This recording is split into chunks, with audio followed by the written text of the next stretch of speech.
Dogwood Hall, we've had a bit of a treat this year, and I want to share it with the rest of you. So I have mentioned in some places around YouTube, in comment sections and live streams and whatnot, that my favorite games are produced by a company called Fantasy Games Unlimited.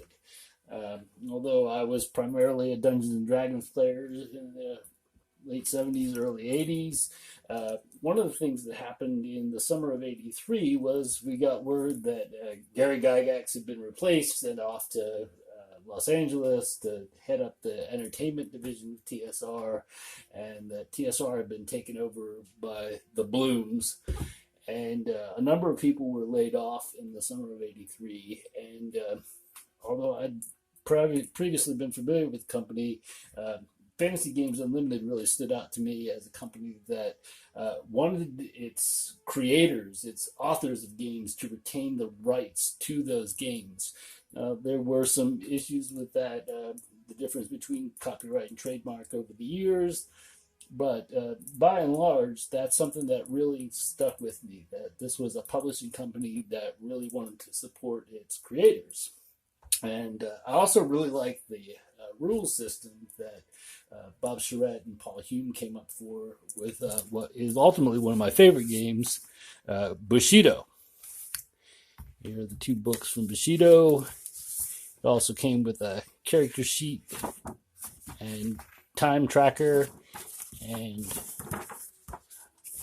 a map of historical Japan or Nippon.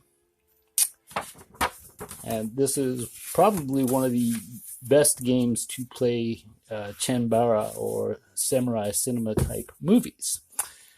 Now, we move ahead to just recently, I've been thinking about different games that I might be able to play on the YouTube channel that would offer something different than what other channels are doing. I don't want to step on anybody else's toes, and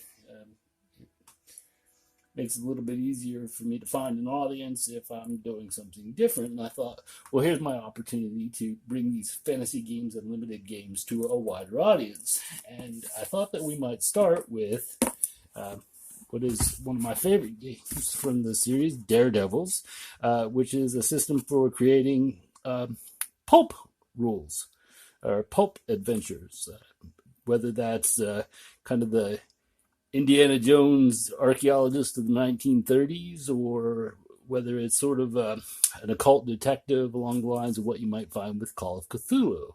And so we're going to look at the game Daredevils today. And the first thing I want to point out is that I've actually ordered this directly from Fantasy Games Unlimited, which is still in business. They began in 1975. And they sent me this box. I ordered it about 4 days ago, and it arrived just today. And so what we have here is the original box set of Daredevils. And if you order this directly from Fantasy Games Unlimited, you will pay $15 for the box set. In my case, they charged me a $3 flat fee for shipping. So this brand new unopened box set cost me a total of $18. And what we want to do today is take it out of the box and look at some of the materials. So first things first, I'm going to take off this plastic. Probably would be easier if I had kept my knife that I used to open the box. But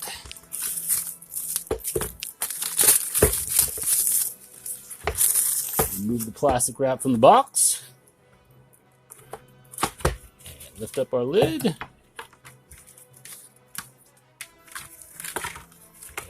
remove these materials from the box, and then we'll go through them a bit at a time. I actually kind of know what all is in here, but so what we get is two 20-sided dice. These are a bit smaller than what you might be used to, and two small 6-sided dice. If you take a closer look at these 20s, you'll see that they're marked 0 through 9 twice, so it's a double 10 as well as being a 20-sided die. You can color each series differently when you fill in the numbers, and then you know which one's the upper register, which one's the lower register. That off to the side here. So our first thing is we have this book.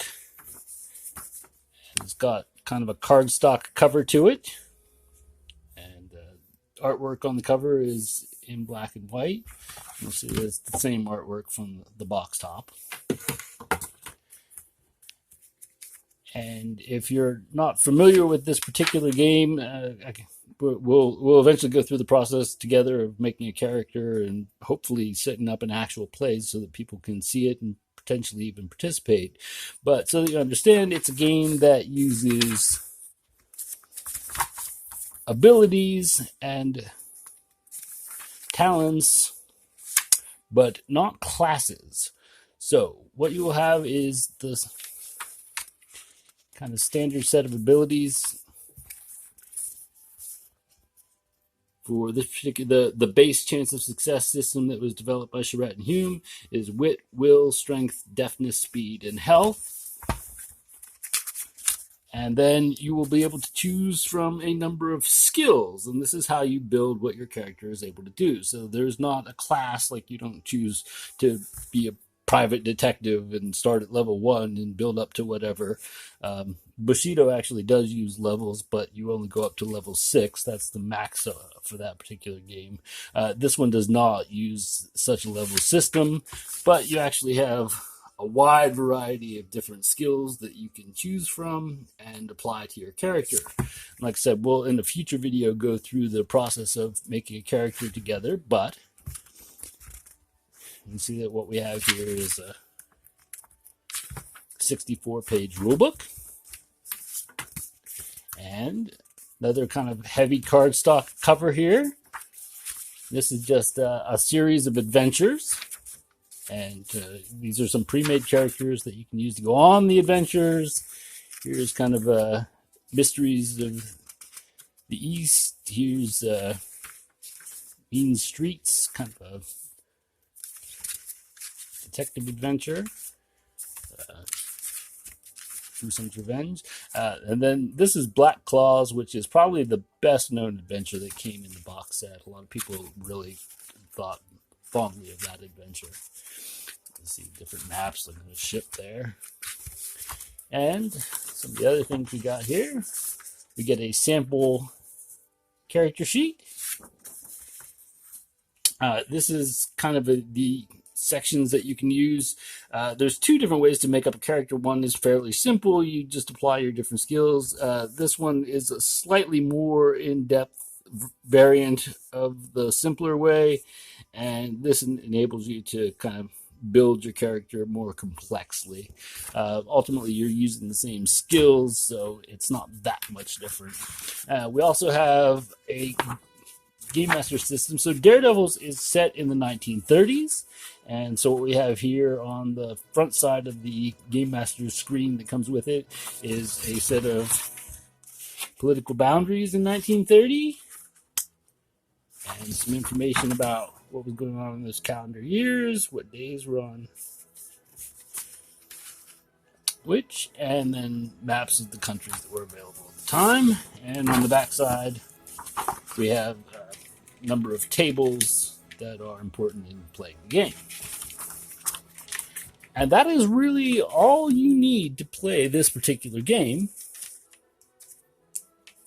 once you've made up a character. And so we will look into that. So here's the number of the other games that are still available. Again, you can order these directly from Fantasy Games Unlimited website. I'd like to point out that today is 10/31, Halloween 2023, and I just ordered this on 10/26. So it actually was about the day I ordered plus 4 days, and it arrived at my doorstep. So you'll not only get a good price on a great game, but they actually deliver pretty quickly too. So that's it for now, and hopefully we'll soon get a chance to make up a character. And I'm still looking into equipment that I might use for setting up an actual play. And as usual, thank you for watching, and I hope to see you again in the next video.